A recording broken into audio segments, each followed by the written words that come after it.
Good evening, good afternoon everyone. Welcome to the garage. My name's Josh and today I'm doing the Formula 1 preview for Spa. Let's get straight into the preview. After a surprise-filled qualifying session at Spa yesterday with unexpected Q1 eliminations and some rain in Q3 for good measure, it all culminated in creating an interesting looking starting grid for tomorrow or tonight. Now, I know you came here to learn what I think will happen and what my predictions are for the Belgian Grand Prix, and that's exactly what I aim to deliver to you. So starting from the back of the grid, let's go over my predictions for the 2018 Belgian Grand Prix. Right at the back of the grid starts with Nico Hülkenberg. Nico Hülkenberg, at practice 1, he was installed a new engine, a turbocharger, an MGU-H, MGU-K, a new energy store, and a new control electronics grid thing. So yeah, anyway, so that's putting him right at the back of the grid. Basically, I think he might be able to gain some places down the Kemmel Straight using the slipstream come turn after, you know, lap 1, lap 2, lap 3, and then when DRS is finally turned on. The team will obviously be aiming for points, but they're more concerned with reliability at the moment because they're offering all the Renault customer teams a C grade option for the power, but Renault have told us they're only using the B. So they want to finish the race. I think he can do it. I think he'll get in the points and we should see him, you know, fighting for positions. Next, Bottas, basically the same sort of story. He also had a new engine, turbocharger, MGU-H, MGU-K, energy store and control electronics. He did get into Q3, did not set a time, but he will start the race on the soft tyre. So I think we'll see Bottas do a one-stop strategy, and being the Mercedes car, we should see him fly through the pack pretty easily. It would be a long shot to say that he'd be, you know, on the podium, but we'll definitely be seeing Bottas up there scoring points by the end of the Grand Prix. But yeah, as for the strategy as well, possible one-stop. Van Dorn's next. Basically, he's been struggling all weekend. He's been last in all practice sessions. Possibly setup issues still plague him, which we've seen through previous Grand Prix races. So maybe they're still trying to get on top of something there. I'm not too sure. But basically, it's not looking good for him for points at all today. Let alone, you know, even pushing up the grid. I think we'll be seeing the McLarens fight with the Williams, and that'll be it. It's a pretty poor showing, I think. Stroll, Williams driver, of course. Williams are working hard to improve the car. They're running a new cape on the front nose which directs airflow around the side of the car better. So they are working on it. Still got a lot of power issues and haven't been able to work on things and improve things the way they would have wanted through the testing sessions. Again, only real competitors are McLaren and well off the pace, so no points for Stroll. Sorokin, really, the only positives for him is he outqualified his teammate. The Williams will obviously struggle due to the lack of power, and no points for Sorokin either. Alonso, well, he announced he will retire from F1 this season, so he's in a pretty calm and he's got no pressure, so it's not really going to affect his race in that sense. But because of it, I think he'll still want to claim maximal results. But yeah, McLaren have been struggling at Spa, and again, only really seeing McLaren and Williams fight it out. So yeah, if we don't see Alonso in the last spot, he'll probably be 16th at best. Sainz, well, they're talking of putting Sainz in the pit lane from the start because they want to make some changes. He was our big surprise in Q1, getting dropped out the first one to go. He immediately complained about rear end grip, and he set up, while he set up during FP1, FP2 and FP3 was fine, qualifying not so much. So we might see him start, you know, from the pit lane at the start. Strategy, I reckon they'll go a one-stop with him. But I reckon there's a huge possibility we'll also see this Renault driver up the points today.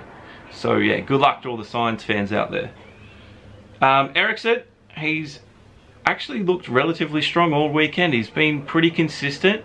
I think 14th in 2 practice sessions, so he's up there. But he was out-qualified by Leclerc today. They will clearly, I think they'll run the split strategy, so he'll get the second best one. So if Leclerc's running super softs, we should see him run the soft tyre at the start, and vice versa if they decide the difference. So we'll see what happens once they hit the grid. You know, they'll be fighting for points. Will they get it or not? That's really an unknown. I really can't predict that one. It's a little bit too hard. Hartley overcoming rumours of being replaced from the start, you know, at the start of the season. So he's working hard to push his way up the grid. He's told everyone he's running a new mindset, so it's probably put him in a better place. He will obviously be hungry to prove his ability and ready to maximise his qualifying result, but might be more prone to being in a collision due to this. So he has to be careful. We've obviously seen him in crashes on lap 1 before, so he needs to stay out of it today. Gasly up next. He's on a high after a promotion to Red Bull Racing for 2019. So he'll be ready to show it was the right choice and ready to show that he can still beat Hartley during these races.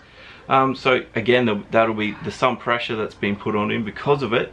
But I think, again, it'll make him more prone to pushing maybe a little bit too hard. So he'll have to be careful to stay out of, you know, Hartley's way or stay away from other cars, especially on lap 1. It's not a very long run to La Source, turn number 1. So again, if he can stay out of the wall and keep it clean, maybe some points. Definitely, if all goes well. Magnussen. He's been the slowest of the 2 Haas drivers all weekend, but if you can call him slow, then I guess it's pretty quick. He's in a very, very good position to score points today, though track position isn't as vital at Spa.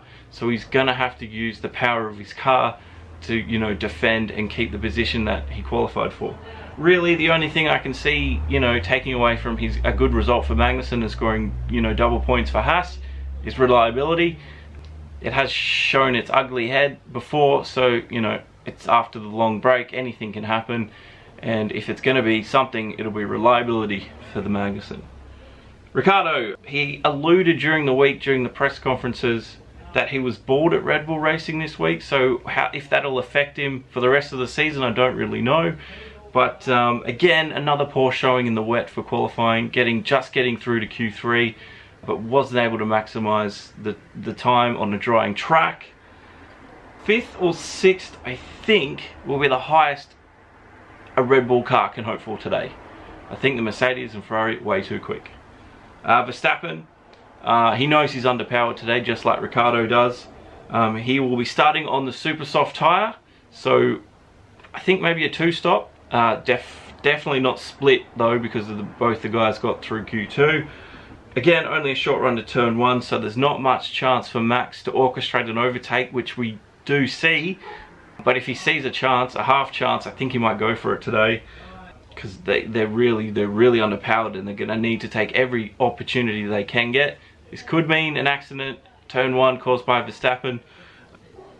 But yeah, I think he'll be under pressure from Ricciardo on the Camel straight, lap 1 straight away, because of the pull and the slipstream that's created. So watch out for that one. Again, 5th or 6th best position they can hope for. Raikkonen, definitely he was disappointed with the qualifying run. He ran out of fuel. They made the wrong choice at Ferrari. And that seems to be a common theme for Raikkonen this year. Ferrari always choosing the wrong, you know, strategy call for him. He was well ahead of his teammate Vettel all weekend, and come the last few minutes, they just stuffed it up for him. So he's going to want to win today, but he's way too far down. Unless there's a huge incident at the front of the grid, I'm not sure he can win it, but maybe 2nd or 3rd, definitely podium for Raikkonen, for sure. Grosjean, super strong run during the wet in Q3, so if it rains during the race, I think he's got a massive chance of being on the podium. If it stays dry, probably not though, unfortunately.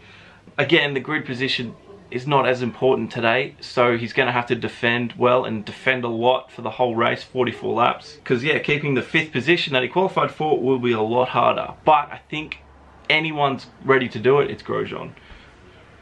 Perez up again, another surprising result. Force India on their debut, obviously renamed the team after everything that happened before the summer break. He'll be playing second fiddle to Ocon today on strategy, I feel. So I think Ocon will get, you know, the better calls when it happens. They do have a tendency to touch each other during the first few laps, especially lap 1, turn 1. So they're going to have to be careful of that. Perez is definitely going to have to be careful of that. But I think he's very comfortable and he has nothing really to prove for next year. he's already pointed to saying that there's a deal signed, so I don't think he's too worried about showing up, that he can, you know, put the team in a higher position. So I reckon, yeah, maybe a 4th or a 5th. He'll be fighting with the Red Bulls though, for sure. Ocon, incredible stuff for the Force India team as well. Getting third out of nowhere, just putting the time in when needed, down the drying track, right calls, right everything. Again, Ocon's not a pay driver like some other people, especially some of the people that might replace him next year, so he's got a lot to prove. Unfortunately, again, because it's not, grid position doesn't help as much like other tracks will, he'll have to defend very hard, but he does have Mercedes power, and if he can defend off a charging Raikkonen, or even maybe the Red Bulls, definitely podium is on the cards for Ocon today. I don't see why he wouldn't be able to do it. And again, he'll have the better strategy because he's in front. That's a given. Top 2 guys, Vettel. He's been lagging behind Raikkonen all weekend, but he did it where it counted and got the time better than him. But I think again, if Raikkonen didn't have his call stuffed up by the team, Raikkonen might be in front of Vettel here. But I think, barring any random reliability issues that we don't know about at Ferrari, because they're getting, I think, 20% more power through the fuel upgrades that they've done, I think Vettel can win this, and I think he will. And I don't think Hamilton has much of a chance today, though. If there is anyone that can defend Vettel, it will be Hamilton. But I think Vettel will win from second. That's my call. And Hamilton, again, he's on the pole position today. He's got the best spot on the grid. He's got the shortest run to turn 1. He put the lap time when it mattered in quali. Great call from him, from the team. Cool, calm and collected from those guys. Obviously, he's winning the World Championship and he wants to stay ahead. He's in the best possible position to do that. But he'll have no help from Bottas, because Bottas is way at the back of the grid. So Hamilton's pretty much on his own today, where Vettel has Raikkonen just there. And yeah, he last won here in 2016. And yeah, but I still feel that Vettel will overcome him today. I just think the Ferrari's that much faster. Unless it rains, Hamilton can obviously show he's got the skills and the ability to win. If it rains, Hamilton, dry, it'll be Sebastian Vettel.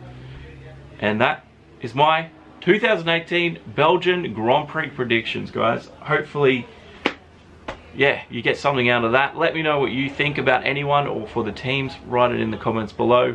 Enjoy the race. You can chat with me on Discord. I'm not going to be commentating it today, but we'll be doing that more in the future. So hopefully I'll see you guys in the next video, and enjoy the race. I'll talk to you guys very soon. See you later.